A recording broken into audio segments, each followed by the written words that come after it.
ஒரு கார்த்திகை மாத கருக்கிருட்டு. செங்கல்பட்டிலிருந்து படப்பிடிப்பை முடித்துக்கொண்டு எம்ஜிஆர் அவர்கள் நடுநிசி 12 மணி வாக்கில் காரில் வந்து கொண்டிருக்கிறார். கண் விழித்தவாறே தனது காரில் எம்ஜிஆர் அவர்கள் வந்து கொண்டிருந்த பொழுது வழியில் போலீஸ் உடையில் நின்ற ஒருவரை பார்க்கிறார். எம்ஜிஆர் அவர்களின் கார் அவரை கடந்து செல்கின்ற போது எம்ஜிஆர் அவர்களின் நெஞ்சில் பொறி தட்டுகிறது. ஆள் நடமாட்டமே இல்லாத இந்த அர்த்த ராத்திரியில் அந்த போலீஸ்காரர் பஸ்ஸுக்காக காத்து நிற்கிறார் என்பதை எம்ஜிஆர் அவர்கள் புரிந்து கொள்கிறார்.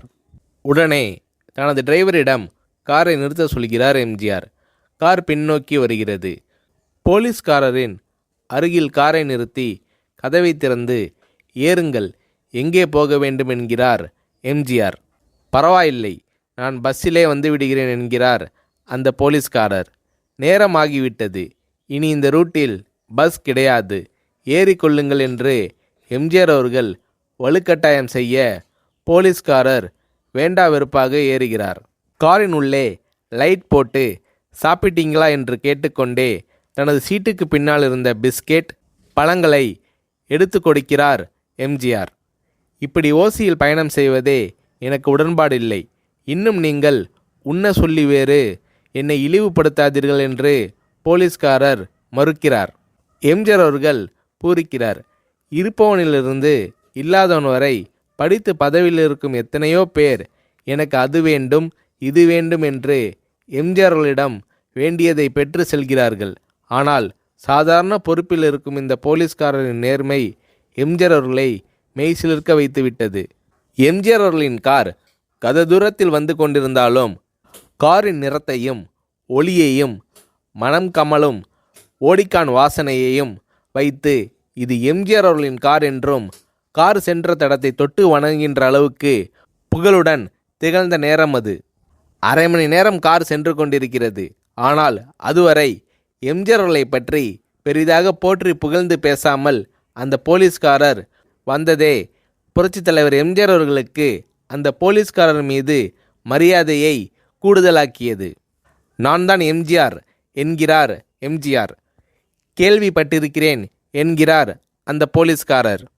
பொன்மனச்செம்மல் எம்ஜிஆர் அவர்களின் முகத்தில் கோபம் இல்லை, பதிலுக்கு பொன்முறுவல் மலர்கிறது. என் படங்களை பார்த்து இருக்கிறீர்களா என்று கேட்கிறார் எம்ஜிஆர். நான் சினிமாவே பார்ப்பதில்லை என்கிறார் அந்த போலீஸ்காரர். புரட்சித் தலைவர் எம்ஜிஆர் அவர்கள் இன்னும் பிரமிக்கிறார். இப்போது கார் சத்தத்தை தவிர ஒரே நிசப்தம். போலீஸ்காரர் தனது வீட்டிற்கு 1/2 கிலோமீட்டர் தூரத்திற்கு முன்பே காரை நிறுத்த சொல்லி இங்கேயே இறங்கிக் கொள்கிறேன் என்கிறார். ஏன், நீங்கள் குறிப்பிட்ட அந்த விலாசம் இன்னும் 1/2 கிலோமீட்டர் தூரம் இருக்கிறதே என்கிறார் எம்ஜிஆர். சாதாரண போலீஸ் உத்தியோகத்தில் இருக்கும் நான் காரில் வந்து இறங்கினால் என் வீட்டிற்கு அருகில் உள்ளவர்கள் என்னை தவறாக நினைத்து கொள்வார்கள். இதுவரை இப்படி நான் யார் காரிலும் ஓசியில் வந்து பழக்கமில்லை. நீங்கள் இவ்வளவு தூரம் செய்த உதவிக்கு நன்றி என்கிறார் அந்த போலீஸ்காரர். புரட்சித் தலைவர் எம்ஜிஆர் அவர்கள் அதற்கு மேல் எதுவும் பேசவில்லை. அவர் எந்த போலீஸ் ஸ்டேஷனில் பணிபுரிகிறார் என்பதை மட்டும் கேட்டு தெரிந்து கொண்டு கிளம்புகிறார். அடுத்த நாள் செங்கல்பட்டு போலீஸ் ஸ்டேஷனுக்கு ஃபோன் செய்து நான் எம்ஜிஆர் பேசுகிறேன் என்கிறார் எம்ஜிஆர். ஃபோனை எடுத்த டிஎஸ்பி உதறலோடும் உற்சாகத்தோடும் தலைவரே வணக்கம் என்கிறார். இரவு சந்தித்த போலீஸ்காரரை பற்றி விசாரிக்கிறார் எம்ஜிஆர்.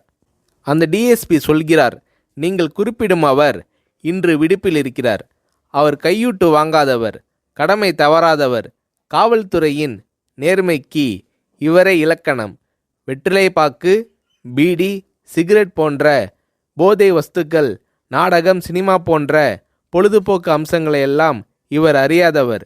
கல்யாண வயதில் உள்ள 3 பெண்களையும் கரை சேர்க்க முடியாமல் கஷ்டத்தில் இருக்கிறார் என்கின்ற விபரம் டிஎஸ்பியால் எம்ஜிஆர் அவர்களுக்கு சொல்லப்படுகிறது. அவரை நாளை என் தோட்டத்திற்கு வர சொல்லுங்கள் என்கிறார் எம்ஜிஆர். கேட்டுக்கொண்ட டிஎஸ்பி உங்களோடு ஃபோனில் ஆளுக்கு ஒரு வார்த்தை பேச இன்ஸ்பெக்டர், சப் இன்ஸ்பெக்டர் உட்பட எல்லோரும் ஆசைப்படுகிறார்கள். ஃபோனை அவர்களிடம் கொடுக்கலாமா என்கிறார். எம்ஜிஆர் அவர்கள் கொடுங்கள் என்கிறார். பேசுகிறார். அந்த போலீஸ் ஸ்டேஷனே புண்ணியம் பெற்றதாக மகிழ்ச்சி அடைகிறார்கள் அந்த போலீஸ்காரர்கள். மறுநாள் அந்த போலீஸ்காரர் ராமவரம் தோட்டத்திற்கு அழைத்து வரப்படுகிறார். அவரிடம் பேப்பரில் மடித்த பெரிய பணக்கட்டை கொடுத்து, இதை வைத்து உங்கள் பெண்களின் கல்யாணத்தை நடத்துங்கள் என்கிறார் எம்ஜிஆர். போலீஸ்காரர் மறுக்கிறார். நான் ஏதாவது உங்களிடம் காரியமாற்ற சொல்லி அதற்காக கொடுத்தால் அது தவறு. என்னால் ஆக வேண்டியது உங்களுக்கும், உங்களால் ஆக வேண்டியது எனக்கும் எதுவும் இல்லை. நான் உங்கள் கூட பிறந்த ஒரு சகோதரனாக நினைத்து கொடுக்கிறேன், பெற்றுக்கொள்ளுங்கள் என்று சொன்ன பிறகு கேட்டும் கூட கிள்ளி கொடுக்காத கனவான்கள் வாழும் இந்த உலகில் ரோட்டில் நின்றவனை அழைத்து சென்று அள்ளி கொடுத்த எம்ஜிஆர் அவர்களின் கருணையில் நெகிழ்ந்து போய் பெற்றுக்கொள்கிறார் அந்த போலீஸ்காரர். பிறகு ஒரு தேதியில் புரட்சித் தலைவர் எம்ஜிஆர் அவர்களே சென்று அந்த போலீஸ்காரரின் 3 பெண்களின் திருமணத்தையும் நடத்தி வைத்து வாழ்த்தி இருக்கிறார்.